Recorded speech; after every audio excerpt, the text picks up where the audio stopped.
Business में मैंने मेरे पूरे कार्यकाल में सबसे खतरनाक नोटबंदी देखी, जिसका जिक्र अब कम होता है, और सब डिमोनेटाइजेशन, और सबसे अच्छा, सॉरी माफ़ी चाहूँगा, पर सबसे अच्छा कोरोना देखा। ये रियल एस्टेट की भाषा में बात कर रहा हूँ मैं।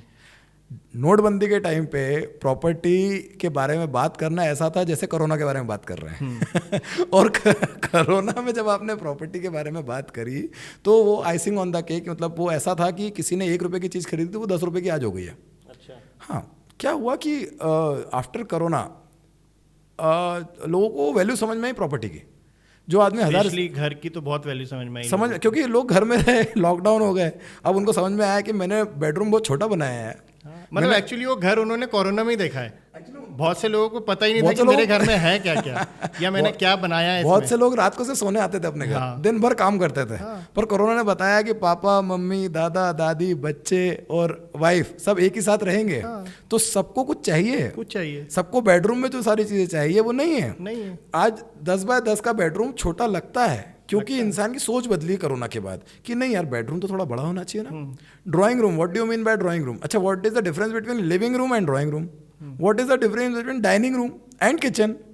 What is island kitchen?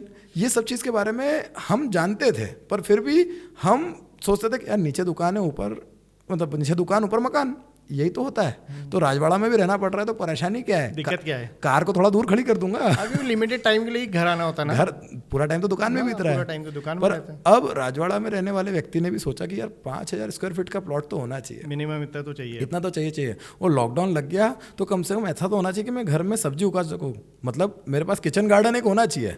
तो किचन गार्डन क्या होता है, लिविंग स्पेस क्या होती है, डाइनिंग स्पेस क्या होती है, बेड स्पेस क्या होती है, बालकनी स्पेस क्या होती है, ये सब लोगों को कोरोना के बाद समझ में आया। एक्चुअली घर ने घर को समझाया कि घर कैसा होना चाहिए, घर कैसा होता है। और ईमानदारी से बता रहा हूँ सर, अगर मेरे पास घर नहीं होता ना, मुझे कोरोना हुआ पर मेरी मदर को कोरोना नहीं हुआ, क्योंकि हमारा घर एक फ्लोर का था और मैं ऊपर वाले कमरे में था और मम्मी नीचे थे। आइसोलेशन हो, तो मैं घर में होम आइसोलेशन कर पाया, वो इसीलिए क्योंकि मेरे पास घर था।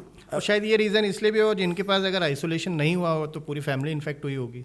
पर ये बहुत डीप बातें हैं सर, इसको बहुत कम लोग समझे हैं। लोगों ने कोरोना के बाद इसको हवा में उड़ा दिया, क्या फ़र्क पड़ता है? कोरोना से तो कैसा है ना, वो लेसन बहुत सारे लिए जा सकते हैं, और लाइफ को, अपनी जो आगे की लाइफ है ना, उसको मैं तो बहुत सारे लेसन लिए भी हैं। बिल्कुल और उनको फॉलो भी कर रहे हैं, लेकिन समवट क्या हो गया ना कि शॉर्ट टर्म मेमोरी लॉस हो गया सबको। तो भूल भी जाते हैं। भूल भी जाता है। और वो जो चीज़ें शायद लोगों ने वहाँ सीखी होंगी वो वापस भूल गए। जैसे आप या बात कर रहे थे घर की, तो आजकल के जो घर हैं, मैं समझता हूँ कि उसका कंट्रीब्यूशन नेचर को भी होना, नेचर के लिए भी होना चाहिए। जैसे हम बहुत सारी चीज़ें जो शायद जब घर बनाते हैं हम लोग ध्यान नहीं रखते हैं। प्लांटेशन के लिए जो भी आपने बताया कि गार्डन होना चाहिए, या हम वाटर रिचार्जिंग वाली फैसिलिटीज़ होना चाहिए, या अब जो सोलर आ गया तो सोलर का भी यूज़ होना चाहिए। तो ये चीज़ें नेचर को गिव बैक है हमारी तरफ से।